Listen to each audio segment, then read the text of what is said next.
This is about the scariest thing I've seen all day. Check this out. This question seems innocent, but is actually tremendously telling of an entire cult that is being built around AI and around people who control AI. Watch this. We'll help them realize the potential. Sure. What are some institutions that you've considered that allow everyone to capture some of the upside, Josh? I also think that there can be more institutions that are kind of in between corporations and governments, which have very, very different levels of accountability governance-wise. So maybe it's like a need for something with like more in-between level of accountability that can provide, like social safety net type services or something between the corporate board and the regulator. Yeah. Like there's. Like this can't all just happen in private companies that have very minimal governance, and we also don't expect that government, which moves fairly slowly, is going to do all of it quite quickly. And so we sort of maybe need some in-between institutions that can help us prototype things.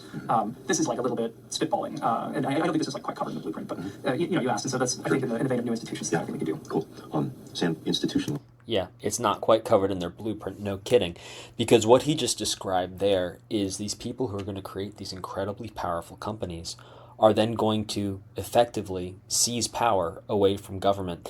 Not in a violent seizure, it's actually going to be rather an empathetic and a value-added seizure. But he's still describing that instead of getting your healthcare from the government, which I think we all can agree is not doing a great job of it, you're going to go to a foundation created by OpenAI, which started off nonprofit and then look where it is now. And so imagine that same wiggling worm type way of doing business brought into someone who's saying they're going to help you get health care. Like, you going to trust those people to keep their word?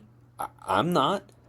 But hey, that's just me, and I've lived through a bunch of cults, so I know how to spot, like, that for me, massive red flag. That's someone seeking to control a lot of people in very, very underhanded ways. Let me know what you think in the comments.